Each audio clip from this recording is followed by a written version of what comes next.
ஜெய் சாயிராம். இந்த இரவை நம்பிக்கையோடு கடந்து வா. நாளை நீ மனமகிழ்ச்சி அடும் அளவிற்கு ஒரு நல்ல செய்தியை உன்னிடம் கொண்டு வந்து நான் சேர்ப்பேன். எனக்கான நல்லது இன்று கிடைக்க வேண்டும். இன்று என் வாழ்க்கையில் மாற்றங்கள் நிகழ வேண்டும், என் வாழ்க்கையில் அற்புதங்கள் நிகழ வேண்டும் என்று ஒவ்வொரு நாளையும் துவங்குகிறாய். நாளையாவது நல்ல மாற்றங்கள் நடந்துவிடாதா என்ற நம்பிக்கையோடு ஒவ்வொரு இரவையும் கழிக்கிறாய். மாற்றங்கள் நடந்துவிடும் என்ற நம்பிக்கையோடு ஒவ்வொரு நாளையும் கழித்து கொண்டிருக்கிறாய். கவலைப்படாதே, உன்னுடைய நம்பிக்கை எப்பொழுதும் வீண் போகாது.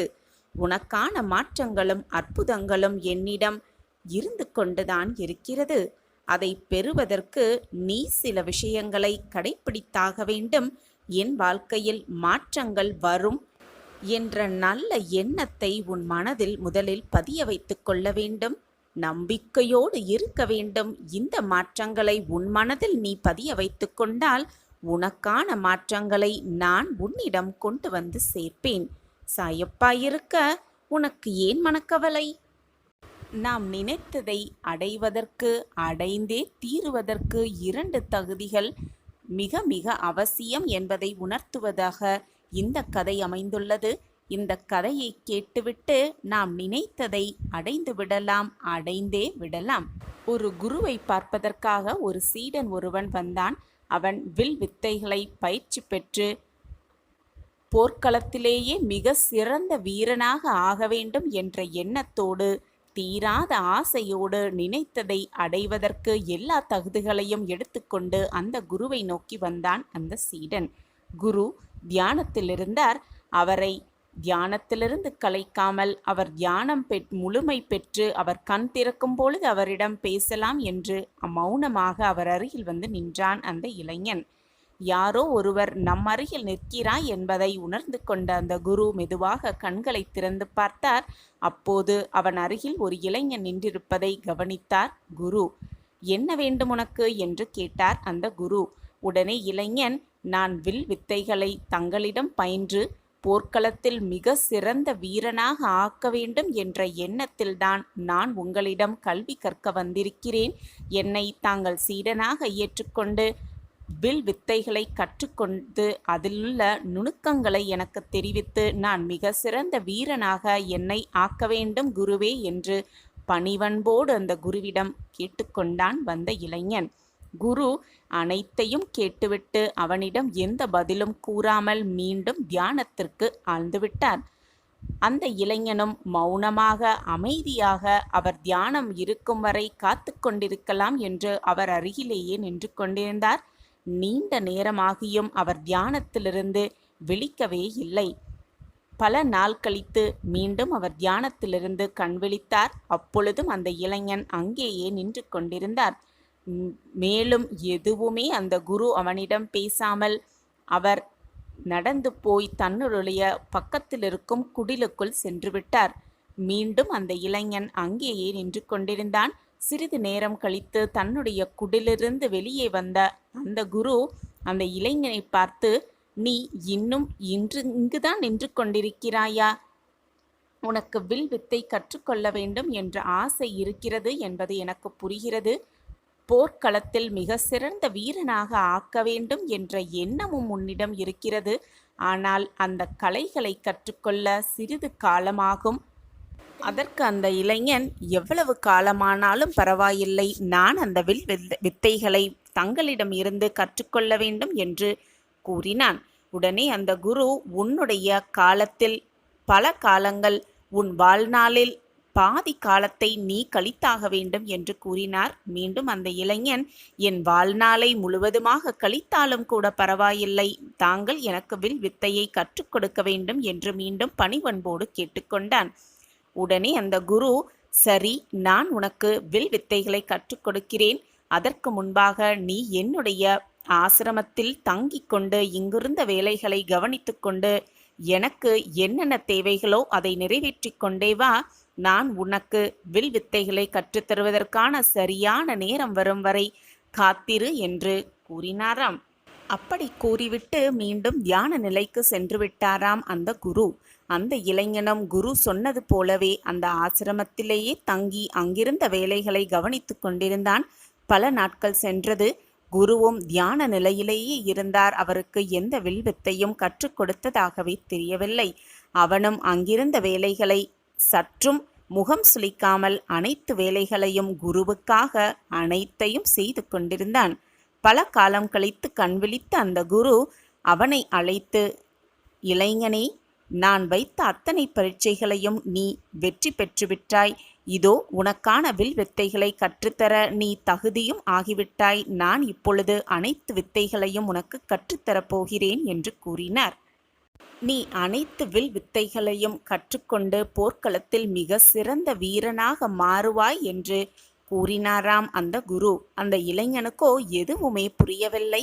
தாங்கள் என்ன பயிற்சி வைத்தீர்கள்? அதில் நான் எப்படி வெற்றி பெற்றேன்? எனக்கு எதுவுமே புரியவில்லையே என்று பணிவன்போடு கேட்டானாம் அந்த குருவிடம்.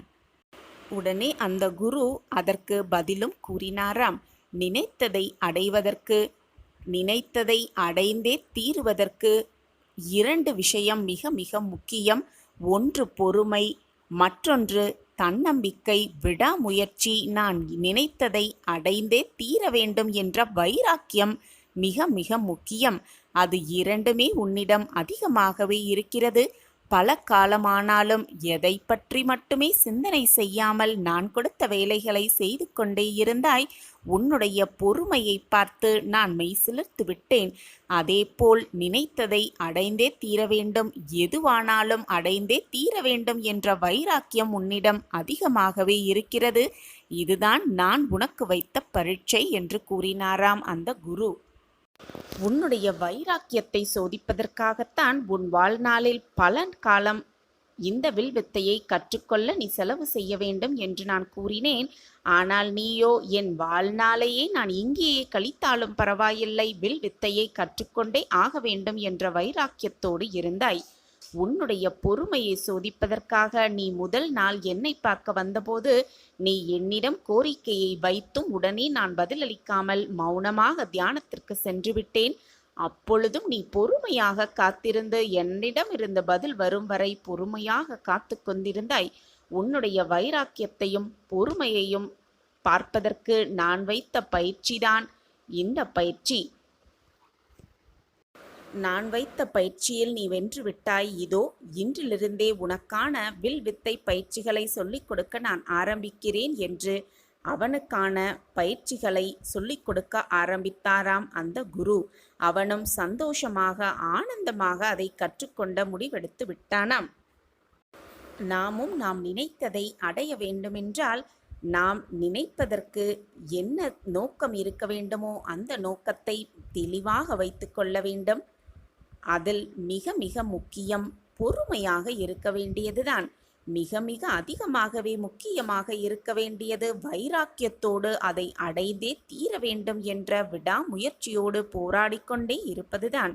இப்படி இருந்தால் நாம் நினைத்ததை சர்வ நிச்சயமாக அடையலாம். அந்த இறைவனே நமக்கு துணையாக இருப்பார். அந்த பிரபஞ்சமே நமக்கு துணையாக இருக்கும். நினைத்ததை அடைவதற்கு பொறுமையோடு வைராக்கியத்தோடு இருந்தால் நினைத்ததற்கு மேலாக எல்லாம் சுபமாக நடக்கும்படி அந்த இறைவனே நமக்கு அருள் புரிவார். சாயப்பா இருக்க நமக்கு ஏன் மனக்கவலை?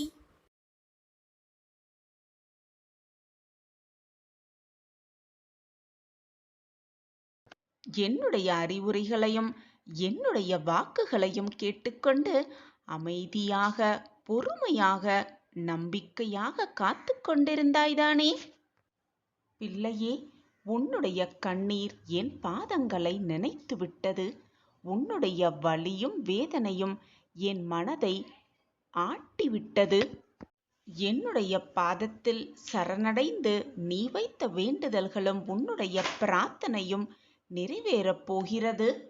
நீர் கண்ணீர் விட்ட காலங்களெல்லாம் மாறப்போகிறது. நீ வேதனையோடு என்னிடம் வந்து கொட்டிய அனைத்து நாட்களும் இனி உனக்கு மாறப்போகிறது. உன் கண்ணீரெல்லாம் ஆனந்த கண்ணீராக மாறும் நேரம் உன்னை நெருங்கிவிட்டது. உன்னுடைய வேண்டுதல்களெல்லாம் பலிக்கும் நேரமும் உன்னை நெருங்கிவிட்டது. இனி நீ வெற்றியடைவதற்கான வாய்ப்பு மட்டுமே உன் முன்னால் காத்து கொண்டிருக்கிறது. அந்த வாய்ப்பை மிக சரியாக பயன்படுத்திக்கொள். வாழ்க்கையில் வெற்றி என்னும் இலக்கை மிக சுலபமாக எட்டி பிடித்தே விடலாம். எது வந்தாலும் என்மேல் இருக்கும் நம்பிக்கையையும் உன் வாழ்க்கை மீது நீ வைத்திருக்கும் நம்பிக்கையையும் இழந்து விடாதே. எது வந்தாலும் உனக்கு சாதகமாக நான் நிகழ்த்துவேன் என்ற நம்பிக்கையோடு இரு. உன் எண்ணம் போல் உன் வாழ்வும் உனக்கு சாதகமாகவே அமையும். நீ மலை போல் நினைத்து கொண்டிருக்கும் பிரச்சனையெல்லாம் ஒரு பிரச்சனையே அல்ல. அந்த பிரச்சனையை மிக சுலபமாக நான் தீர்த்து காட்டுவேன். அந்த பிரச்சனையை நினைத்து கொண்டு ஏன் புலம்பிக் கொண்டே இருக்கிறாய்? உன் மனம் குழப்பமாக இருப்பதினால், மன அமைதியில்லாமல் உன் மனம் தவித்து கொண்டிருப்பதால் தான் நான் கூறும் வாக்குகளையும் அறிவுரைகளையும் உன்னால் கேட்க முடியவில்லை. உன்னால் அதை புரிந்து கொள்ளவும் முடியவில்லை. மனதை நிம்மதியாக வைத்துப்பார். அப்பொழுது உன்னை சுற்றி நடக்கும் பிரச்சனைகள் மிக சாதாரணமானது என்பது அப்பொழுது உனக்கு புலப்படும். இதற்காகவா இத்தனை நாள் நாம் வருந்திக் கொண்டிருந்தோம் என்பதும் அப்பொழுதுதான் உனக்கு புரிய வரும். எந்த ஒரு விஷயத்தையும் நான் செய்தால் அதில் ஒரு காரணம் இருக்கும் என்பது உனக்கு தெரியும் தானே? இனி உன் வாழ்வில் நடக்கப் போகும் அதிசயத்தை நீ மெய்சிலிர்த்து பார்க்கத்தான் போகிறாய். நம் வாழ்க்கையெல்லாம் இதுவெல்லாம் நடக்கிறது என்று நீயே ஆச்சரியப்பட்டு பிரமிப்பாக பார்க்கும் நேரம் உன்னை நெருங்கி வந்து கொண்டிருக்கிறது. நீ உன் வாழ்க்கையில் நிச்சயமாக ஜெயிப்பாய். அதற்கு உன் சாயப்பா நானே சாட்சி. இனி வரும் காலம் அனைத்துமே உனக்கு வசந்த காலமாகவே இருக்கப் போகிறது.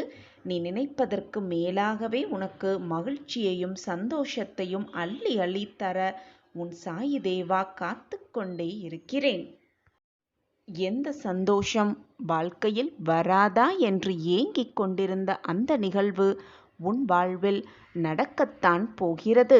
இதுவரை காத்திருந்து காத்திருந்து ஏமாற்றமடைந்த அத்தனை நிகழ்வுகளும் உனக்கு நீ காத்திராமலே உனக்கு கிடைக்கப் போகிறது.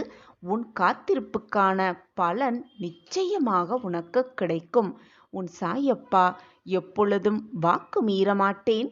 என்னுடைய வாக்கின்படிதான் இதுவரை எல்லாமே உனக்கு சாதகமாக நிகழ்ந்து கொண்டிருக்கிறது. இனியும் அப்படித்தான் நிகழும். நான் கூறும் வாக்கு எப்பொழுதுமே பொய்யாகாது. என்னை நம்பியவர்களை நான் விட்டு கொடுத்ததும் இல்லை. அவர்களை விட்டு நான் சென்றதும் இல்லை. என்னை விட்டு விலகி போகும்படி நான் அவர்களை அறிவுறுத்தியதும் இல்லை. நடக்கப் போகும் அதிசயம் பார்த்து நீயே மெய்சிலிர்த்து நிற்கத்தான் போகிறாய். உன் வாழ்வில் இவையெல்லாம் நிகழவே போகிறது. நான் அதை என் பிரியமான கண்மணிக்காக சர்வ நிச்சயமாக நிகழ்த்தியே காட்டுவேன். என்ன செய்தாலும் எப்பொழுதும் மனதில் ஒரு விதமான எதிர்மறை சிந்தனை வந்து கொண்டே இருக்கிறது. நல்ல நல்ல எண்ணங்கள் என் மனதில் நெருங்கவே மாட்டேன் என்பது போல நான் உணர்கிறேன் என்று நீ என்னிடம் சொன்னாயல்லவா? அதற்கான தீர்வை உன் சாயி தேவா நான் கூறுகிறேன். கேட்பாயா? உன் மனபாரமாக இருக்கும் பொழுது, உன் மனம் வேதனையாக இருக்கும் சமயத்தில் என்ன பண்ண வேண்டும் ஏது பண்ண வேண்டும் என்று புரியாத தருணத்தில் மனதை அமைதியாக வைத்துக்கொண்டு நிம்மதியாக ஒரு இடத்தில் அமர்ந்து கொண்டு ஓம் சாயிராம் ஓம் சாயிராம் என்று சொல்லிக்கொண்டே இரு. உன் மனதில் ஒரு புதுவிதமான தெம்பு பிறப்பதை நீயே கண்கூடாக காண்பாய். அப்படி செய்து பார். உன்னை விட்டு எதிர்மறை எண்ணங்கள் எல்லாம் விலகி போய் நேர்மறை எண்ணங்கள் மட்டுமே உன்னை சுற்றி இருக்கும்படி நான் வழிவகை செய்வேன். அப்பொழுது உன் மனதில் ஒரு புதுவிதமான நம்பிக்கை பிறக்கும். வாழ்க்கையை நிச்சயமாக வெற்றியடைந்து காட்டலாம், ஜெயித்து காட்டலாம் என்று புதுவிதமான நம்பிக்கையும் ஒரு தைரியமும் உன்னில் துவங்கும். உன் வாழ்க்கைக்கு என்ன தேவையோ அதை தேவையான நேரத்தில் தேவையான தருணத்தில் தேவையான இடத்திலிருந்து நான் உன்னை அதை கையில் கொண்டு வந்து சேர்ப்பேன். அப்பொழுது நீ அதை எதிர்பார்த்து காத்து கொண்டிருக்கும் அந்த சரியான நேரத்தில் உன் கையில் அது வந்து சேரும். நான் அதை உன்னிடம் சேர்ப்பேன். இது உன் சாயப்பா உனக்காகவே செய்து கொடுக்கும் சத்திய வாக்குதான். நீ எதிர்பார்க்கும் அத்தனை நிகழ்வுகளும் உனக்கு சாதகமாக நிகழ்பெற நடைபெற நானே உனக்கு உறுதுணையாக இருப்பேன். எனவே கவலையை விட்டுவிட்டு மகிழ்ச்சியாகவும் சந்தோஷமாகவும் ஆனந்தமாகவும் இருக்க பழகு. இனிவரும் நாட்களில் உனக்கானது எல்லாமே உனக்கு சாதகமாகவே நிகழும். நான் இருக்கிறேன். எதற்காக உன் மனதை போட்டு எப்பொழுதும் குழப்பிக்கொண்டே இருக்கிறாய்? சர்வ நிச்சயமாக மிகப்பெரிய திருப்பம் உன் வாழ்வில் 100% நடந்தே தீரும். பெரும் மகிழ்ச்சியான விபரீத ராஜயோகம் உனக்காகவே காத்து கொண்டிருக்கிறது. அட்டகாசமான யோகங்களை உன் வாழ்வில் பெறத்தான் போகிறாய். என்னுடைய மாய லீலைகள் இனிதான் உன் வாழ்வில் ஆரம்பமாகப் போகிறது. இதுவரை எல்லாமே என் திட்டப்படிதான் நடந்து கொண்டிருக்கிறது. இனிவரும் நாட்களிலும் எல்லாமே என்னுடைய திட்டப்படிதான் உன் வாழ்வில் நடக்கும். பயம், விரக்தி, கோபம், பொறாமை இவை அனைத்துமே உன்னுடைய வெற்றிக்கு தடைக்கல்லாக இருக்கும் என்பதை புரிந்து கொண்டு அவை உன்னிடத்தில் நெருங்க விடாமல் பார்த்துக்கொள். காலம் பொன் போன்றது. அந்த நேரத்தில் தேவையில்லாத சிந்தனைக்கும் தேவையில்லாத எண்ணத்திற்கும் உன் மனதில் வழிவகுத்துவிட்டு அந்த நேரத்தை வீணடித்து விடாதே. எல்லாருக்குமே வாழ்க்கையில் ஏமாற்றம், துரோகம், துன்பம் எல்லாமே இருக்கத்தான் செய்யும். இது அனைவருக்கும் சமமே. நீ மட்டும் இதற்கு விதிவிலக்கு அல்ல. அதையெல்லாம் நீ பொருட்படுத்தாமல் சில விஷயங்களை அப்படியே விட்டுவிட்டு உன் அடுத்த வேலையை நீ செல்ல, அந்த வேலையில் உன் கவனத்தை செலுத்த நீ முற்படுவதுதான் அனைத்திற்குமே நல்லது. நீ இன்னும் உன் இழப்பை நினைத்தே வருந்திக் கொண்டிருக்கிறாயே. உன் இழப்பு என்பது மிக பெரியதுதான். ஆனால் அதற்காக அதையே நினைத்து கொண்டிருந்தால் எல்லாம் சரியாகிவிடுமா? அல்லது ஏதாவது மாறிதான் விடுமா? இந்த துன்பம் உனது கடந்த கால தவறுக்கு நீ கொடுத்துள்ள விலை என்பதை உணர்ந்து கொள். எப்போதும் சாயிபாபாவாகிய என் அப்பா என் கூடவே இருக்கிறார் என்ற உறுதியை உன் மனதில் வளர்த்துக்கொள். எதுவுமே நிரந்தரமல்ல. இங்கு ராஜாக்கள் கூலியாக ஆவதும் கூலிகள் ராஜாக்களாவதும் உலக இயல்புதான். வாழ்க்கையே அவ்வளவுதான் பிள்ளையே. உன்னை சுற்றி இருக்கும் சில பிரச்சனைகளுக்கான தீர்வு உன்னிடமே இருக்கிறது. ஆனால் நீயோ அதை புரிந்து கொள்ளாமல் அந்த தீர்வை, அந்த பிரச்சனைகளுக்கான தீர்வை எங்கோ தேடி தேடி அலைந்து கொண்டே இருக்கிறாய். அனைத்து ரூபத்திலும் உன்னை வழிநடத்த நான் முயற்சி செய்து கொண்டுதான் வருகிறேன். ஆனால் உன் மன போராட்டத்தாலும் உன் மனக்குழப்பத்தாலும் என் வாக்கை, என்னுடைய உணர்வை, என்னுடைய பிம்பத்தை உன்னால் உணர்ந்து கொள்ள முடியாமல், புரிந்து கொள்ளவும் முடியாமல் நீ நிர்கதியாய் நிற்பது போல நிற்கிறாய். நான் உனக்கு கூறும் அறிவுரையை எல்லாம் நீ தவற விட்டுவிட்டு பின் என்னிடமே ஓடி வந்து என் பிரச்சனைகளுக்கான தீர்வை கூறுங்கள் சாயிநாதரே, நான் என்ன செய்ய வேண்டும் என்று எனக்கு உத்தரவிடுங்கள், என் வாழ்க்கையை மீட்டெடுங்கள் என்று மீண்டும் என்னிடமே வந்து கதறுகிறாய். உன் வாழ்க்கையில் உன் சாயி தேவாவின் பரிமாணங்கள் எல்லா திசைகளிலும் இருக்கும். எல்லா திசைகளிலிருந்தும் என் பார்வை எப்பொழுதும் உன் மீதுதான் இருக்கும். இன்று நீ அதை உணர்ந்தாய். யார் மூலமாகவும் உனக்கான வழிகளை நான் தேர்வு செய்து கொடுப்பேன். அதைதான் இன்று நீ உணர்ந்திருக்கிறாய். யாரையும் முகத்தை பார்த்து எடை போடாதே. அது மிகவும் தவறான செயல். நீ ஒருவரை அப்படி நினைத்தாலென்றால் உன் சாயி தேவா முற்றிலும் அதை சிறிது நேரத்தில் நீ நினைத்தது தவறு என்று நான் உனக்கு உணர்த்துவேன். யாரையும் மிக சுலபமாக, மிக சாதாரணமாக எடை போட்டு விடாதே. உன்னை விட அதிக பலசாலிகளும் இருக்கத்தான் செய்கிறார்கள்.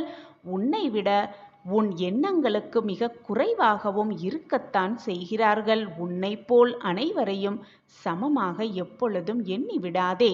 வாழ்க்கையில் நீ மட்டும் முன்னேற வேண்டும் என்று இருக்காதே. உனக்கு வாய்ப்பு கிடைக்கும்போது மற்றவர்களின் முன்னேற்றத்திற்கு துணையாக இரு. அதை நீ செய்தால் உன் செய்கையை உன் சாயப்பா விரும்பி நேசிப்பேன்.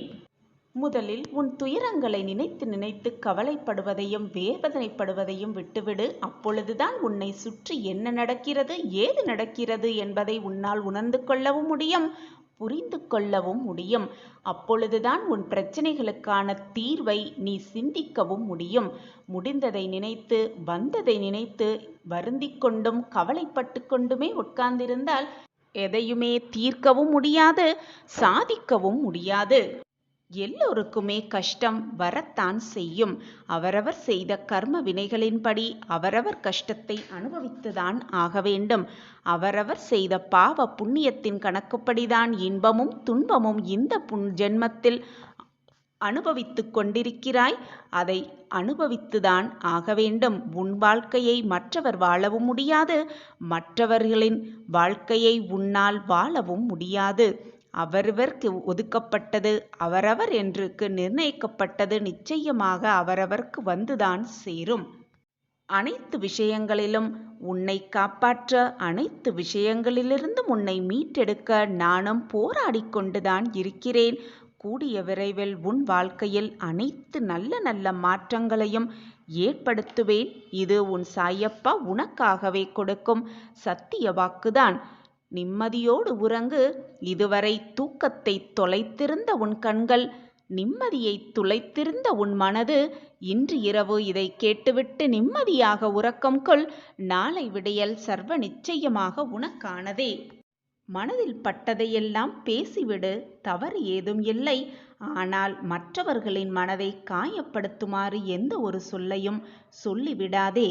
ஏனென்றால் அவர்களுக்குள் இருப்பதும் மனதுதானே, அதுவும் லேசான மனம்தானே. நீ கூறும் சொற்கள் அவர்கள் மனதை காயப்படுத்திவிட்டால் அது உன் வாழ்க்கைக்கு தான் கஷ்டமாகிவிடும். உனக்கு அந்த வேதனையை யாராவது கொடுத்தால் உன் மனம் எவ்வளவு புண்படும் என்பதை நினைத்துப்பார். அதை நினைத்து பார்த்தாலே மறந்தும் கூட மற்றவர்களின் மனதை காயப்படுத்த எண்ணாமாட்டாய். உன்னை ஒதுக்கும் உறவுகளை நீ மறந்துவிட வேண்டாம்.